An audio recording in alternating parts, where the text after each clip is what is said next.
Hello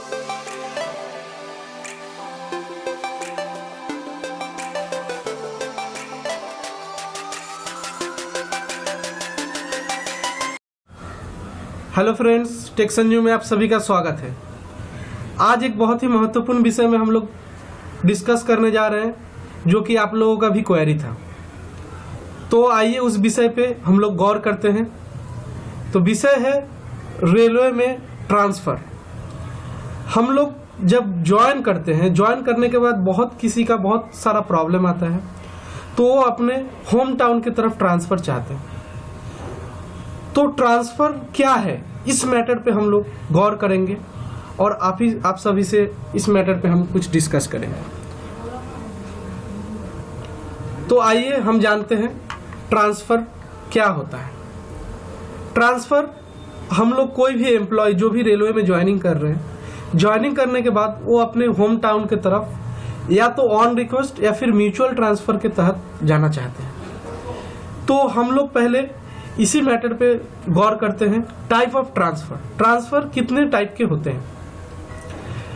transfer जो होते हैं, एक होते हैं इंटर रेलवे ट्रांसफ़र और 2 नंबर होते हैं इंटर रेलवे डिवीज़न ट्रांसफ़र। और इनके भी बहुत सारे भाग हैं जो हम लोग आगे डिस्कशन करेंगे। तो आइए हम लोग जानते हैं inter railway transfer. Inter railway transfer 2 type के होते हैं। एक होते हैं ऑन रिक्वेस्ट ट्रांसफ़र और एक होते हैं म्यूचुअल ट्रांसफ़र। और इंटर डिवीज़न ट्रांसफ़र भी 2 टाइप के होते हैं, एक ऑन रिक्वेस्ट ट्रांसफ़र और एक म्यूचुअल ट्रांसफ़र। तो इनमें भी कुछ और भी विभाग हैं जो हम लोग आगे चल के जानेंगे। Minimum service condition for inter railway transfer. तो इंटर रेलवे जो ट्रांसफ़र होते हैं उसमें कुछ क्राइटेरिया है। तो आइए फ्रेंड, हम लोग जानते हैं इंटर रेलवे ट्रांसफ़र और इंटर डिवीज़न ट्रांसफ़र में क्या फ़र्क है। ये बहुत ही कंफ्यूजन रहता है कि इंटर रेलवे ट्रांसफ़र क्या होता है और इंटर डिवीज़न ट्रांसफ़र क्या होता है। तो इंटर रेलवे ट्रांसफ़र का मतलब होता है जब आप मान लीजिए ईस्टर्न रेलवे में हैं और आपको जाना है वेस्टर्न रेलवे में या उत्तर रेलवे में, कहीं भी। तो आप जब एक रेलवे से एक जोन से दूसरे जोन में जा रहे हैं, तो ये हो गया आपका इंटर रेलवे ट्रांसफ़र। और इंटर डिवीज़न ट्रांसफ़र जब हम लोग आते हैं, तो इंटर डिवीज़न क्या होता है, मान लीजिए ईस्टर्न रेलवे एक जोन है, उसके अंदर बहुत सारे डिवीज़न है, जैसे Asansol division, Malda division, Sealdah division. तो आप मान लीजिए आसनसोल डिवीज़न में वर्क करते हैं और आपको आना है सियालदा डिवीज़न में, तो ये होता है इंटर डिवीज़न ट्रांसफ़र। तो मैं आशा करता हूं कि आप लोगों का इंटर रेलवे ट्रांसफ़र और इंटर डिवीज़न ट्रांसफ़र क्लियर हो गया होगा। नेक्स्ट हम लोग आते हैं ऑन रिक्वेस्ट ट्रांसफ़र और म्यूचुअल ट्रांसफ़र। ये दोनों में क्या फ़र्क है? On request transfer, on request transfer जो होता है, आप एक जगह से कहीं और जा रहे हैं जिसका कोई इसमें कोई रिप्लेसमेंट नहीं होता है। मान लीजिए आप सियालदा डिवीज़न है, सियालदा डिवीज़न से आप आसनसोल डिवीज़न में जा रहे हैं। सियालदा डिवीज़न से जब आप आसनसोल डिवीज़न में जा रहे हैं, तो आप नॉर्मली एक प्रोसेस करते हैं, ऑन रिक्वेस्ट एक रिक्वेस्ट डालते हैं कि हाँ हमें वहाँ जाना है। और म्यूचुअल ट्रांसफ़र में क्या होता है, म्यूचुअल ट्रांसफ़र जब आप इस डिवीज़न से उस डिवीज़न में जाइएगा, मान लीजिए सियालदा डिवीज़न से आप आसनसोल डिवीज़न में जाइएगा या फिर ईस्टर्न रेलवे से वेस्टर्न रेलवे किसी डिवीज़न में जा रहे हैं, तो आपके जगह पे और एक व्यक्ति उधर से आएगा आपकी जगह पे, मतलब रिप्लेस होगा। आप जाइएगा उनके जगह पे, वो आएंगे आपके जगह पे। तो ये हो गया म्यूचुअल ट्रांसफ़र। तो आशा करता हूं कि आप लोग को ऑन रिक्वेस्ट और म्यूचुअल ट्रांसफ़र में फ़र्क समझ में आ गई होगी। तो दोस्तों नेक्स्ट जो है minimum service condition for inter railway transfer. मतलब इंटर रेलवे ट्रांसफ़र के लिए गवर्नमेंट ने कुछ कंडीशन रखी है। यदि क्या कंडीशन है वो हम लोग जानेंगे। Have to complete 5 years service in Indian railway for on request service. मतलब अगर आप ऑन रिक्वेस्ट डालते हैं ट्रांसफर के लिए, ऑन रिक्वेस्ट प्रोसेस में जाते हैं, तो आपको 5 साल कंप्लीट करना होगा इंडियन रेलवे में सर्विस, तो ही आप ऑन रिक्वेस्ट डाल सकते हैं इंटर रेलवे ट्रांसफर के क्षेत्र में। लेकिन यदि आप इंटर डिवीजन ट्रांसफर में अगर जाते हैं तो there are no such service time bounding in this transfer. इसका मतलब यह है इंटर डिवीजन ट्रांसफर में जो है there are no such service time bounding in this transfer. मतलब अगर आप इंटर डिवीजन ट्रांसफर चाहते हैं तो इस क्षेत्र में आपको सर्विस ईयर बाउंडिंग कुछ भी नहीं है। मतलब जो आपका इंटर रेलवे ट्रांसफर में ऑन रिक्वेस्ट अगर डालते हैं तो आपका 5 साल का सर्विस करना जरूरी है। इस क्षेत्र में इंटर डिवीजन के क्षेत्र में आपको कोई भी सर्विस बाउंडेशन नहीं है। लेकिन एक बात हमेशा याद रखिएगा, जब तक आप ट्रेनिंग पीरियड में हैं तब तक आप अप्लाई नहीं कर सकते हैं। आफ्टर ट्रेनिंग पीरियड ही आप कोई भी ट्रांसफर अप्लाई कर सकते हैं। अब आते हैं कुछ कंडीशन में भी फेरबदल है। जैसे इंटर रेलवे ट्रांसफर में कुछ एग्जेम्पशन है। एग्जेम्पशन मतलब कुछ छूट है। जैसे transfer short on mutual exchange basis. मतलब अगर आप म्यूचुअल ट्रांसफर चाहते हैं, म्यूचुअल के बेसिस पे अगर ट्रांसफर चाहते हैं, मतलब आप यहां से कहीं जा रहे हैं, वहां से कोई बंदा आपके जगह पे रिक्रूट हो रहा है, मतलब आपके जगह पे आ रहा है, तो इस केस में आपका कोई टाइम बाउंडेशन नहीं है। आफ्टर ट्रेनिंग आप कभी भी अप्लाई कर सकते हैं। सेकेंड पॉइंट पे आते हैं, transfer short on spouse ground. मान लीजिए आपकी पत्नी या आपका पति जो किसी भी सरकारी क्षेत्र में या सेमी गवर्नमेंट में या फिर पीएसयू सेक्टर में जॉब करता हो, तो भी आपके लिए इंटर रेलवे ट्रांसफर के केस में कोई टाइम बाउंडेशन नहीं है। आफ्टर ट्रेनिंग आप कभी भी inter railway on request transfer apply कर सकते हैं। थर्ड पॉइंट है, railway servant who are care givers to a disable child. मतलब आपका अगर कोई डिसेबल चाइल्ड है, फिजिकली हैंडीकैप है चाइल्ड, और जिसका केयर आप ही को करना पड़ता है, मतलब रेलवे एम्प्लॉय को ही उसका देखभाल करना पड़ता है, तो इस केस में भी आपका inter railway on request transfer जो है वो 5 इयर्स का बाउंडेशन नहीं मानता। और 4 नंबर जो पॉइंट है वो है फिजिकली हैंडीकैप रेलवे सर्वेंट।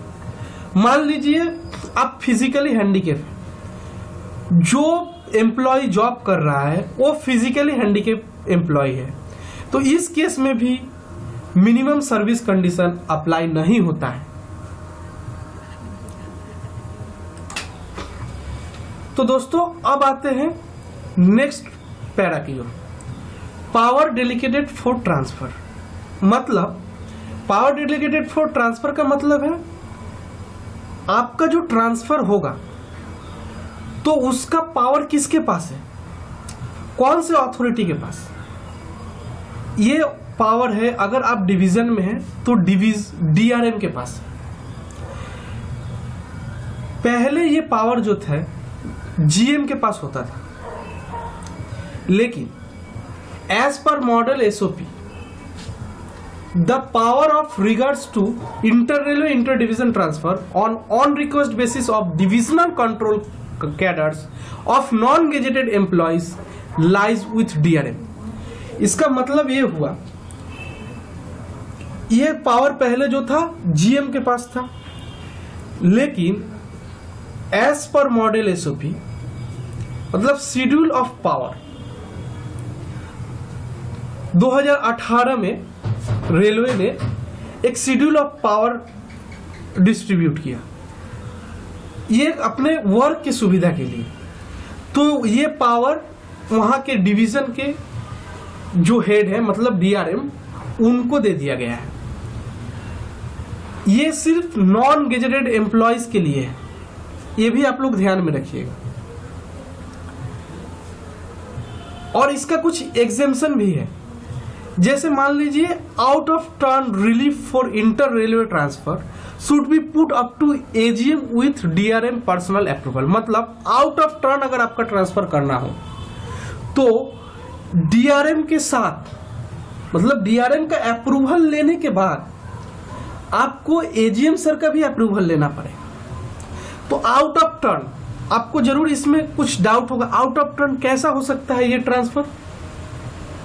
तो मान लीजिए आप कोलकाता में हैं, ईस्टर्न रेलवे के अंडर में, आप सियालदह डिवीजन में हैं, आप यहां से मुंबई किसी डिवीजन में जाना चाहते हैं। तो आप जब ट्रांसफर के लिए अप्लाई किए तो आपका जो कंपोनेंट अथॉरिटी है वो आपका ट्रांसफर का फॉर्म पूरी तरह से चेक करेंगे। चेक करने के बाद वो मुंबई का वहां पे जो अथॉरिटी है उस डिवीजन के अथॉरिटी को आपका एप्लीकेशन फॉरवर्ड करेंगे। अब एप्लीकेशन फॉरवर्ड करने के बाद मान लीजिए वेस्टर्न रेलवे में आपका एप्लीकेशन एक्सेप्ट कर लिया गया कि हाँ वो जो एम्प्लॉय है उनको मेरा यहाँ एक्सेप्ट है, तो वो फिर से कॉन्सर्न आपके डिवीजन को कॉन्सर्न भेजेंगे। उस टाइम पे आपका कंपोनेंट अथॉरिटी जो है वो देखेंगे कि आप जो ऑन रिक्वेस्ट ट्रांसफर अप्लाई किए हुए हैं उससे पहले, आपसे पहले भी कोई ऑन रिक्वेस्ट ट्रांसफर अप्लाई किया है या नहीं। यदि आपसे पहले भी, मान लीजिए आपका थर्ड रैंक है, आपसे पहले 2 जन already on request transfer apply किए हुए हैं, बट वो अलग जोन में और अलग डिवीजन में अप्लाई किए हुए हैं, लेकिन उनका अभी तक एक्सेप्शन जो है एक्सेप्ट नहीं किया गया है, देन आपका अथॉरिटी क्या करेगा कि फिर से वो जोन को रिमाइंडर के लिए भेजेंगे। तो वो लोग अगर रिमाइंडर का 3 मंथ के अंदर में जवाब देते हैं कि नहीं देते, 3 मंथ तक वेट करेंगे आपका डिवीजन, मतलब आप जिस डिवीजन में है अभी प्रेजेंट में, वो वेट करेगा कि वो भेजते हैं क्या हुआ, कॉन्फर्म हुआ या नहीं हुआ। भेजते हैं तो भी, अगर नहीं भी भेजते हैं कॉन्फर्मेशन, देन आपको ट्रांसफर के लिए आगे बढ़ाया जाएगा। तो आपको जब इस केस में आपके 2 सीनियर को छोड़ के जब आपका ट्रांसफर का प्रोसेस आगे बढ़ाया जाएगा, उस टाइम में ये हो गया out of turn transfer, out of turn जाके देन आपको डीआरएम पर्सनल का अप्रूवल लेना पड़ेगा। उसके बाद जाके फिर आपको एजीएम सर का अप्रूवल लेके फिर आपका ट्रांसफर अप्रूव होगा। तो मैं आई होप कि आप लोग पूरी तरह से इस मैटर को समझ चुके हैं। अगर आप लोगों का कोई भी क्वेरी हो तो प्लीज कमेंट बॉक्स में कमेंट्स कीजिएगा। और देखिए, ये जितनी भी इंफॉर्मेशन है रेलवे का जो एज पर रूल पहले 2017-18 तक लमसम जो रेलवे बोर्ड का ऑर्डर था, लमसम में पूरा कवर करने का कोशिश किया। अगर कुछ चेंजेस हुआ है, रेलवे बोर्ड का कुछ ऑर्डर आया है न्यू, तो आप लोगों को अगर लगता है कि हाँ कुछ गलत इंफॉर्मेशन है तो काइंडली हमें बताइएगा। मैं कोशिश करूंगा कि इसको सही तरीके से आपको फिर से अपडेट करने के लिए। और एक महत्वपूर्ण बात जो आप लोग को ध्यान में रखना चाहिए, मान लीजिए आप ऑन रिक्वेस्ट ट्रांसफर चाह रहे हैं या म्यूचुअल ट्रांसफर चाह रहे हैं, दोनों ही केस में आप अगर ऑन रिक्वेस्ट कर रहे हैं तो आप याद रखिएगा, आप जिस डिवीजन से जहां ट्रांसफर ले रहे हैं वहां पे जब आप ट्रांसफर लेंगे तो आपको बॉटम सीनियरिटी, मतलब सीनियरिटी में सबसे नीचे ही आपको मिलेगी जगह। और म्यूचुअल में भी जब आप जिस व्यक्ति के जगह पे जाएंगे आपको वहां का बॉटम सीनियरिटी, और वो जो बंदा आपके यहाँ पे आएगा उनको भी आपका बॉटम सीनियरिटी ही मिलेगा। तो ये भी ध्यान रखना आप लोग के लिए बहुत जरूरी है। और एक महत्वपूर्ण बात आप लोग को जानना बहुत जरूरी है, जैसे मान लीजिए आप आरआरबी का रिक्रूटमेंट, और कोई आरआरसी का रिक्रूटमेंट है और वो टेक्नीशियन 3 हो गया है और आप ऑलरेडी टेक्नीशियन 3 में हैं, तो जब आप उनके साथ म्यूचुअल करना चाहेंगे तो इस क्षेत्र में क्या होगा, आपका म्यूचुअल एक्सेप्ट नहीं किया जाएगा। इसमें कुछ एक्सेप्शन है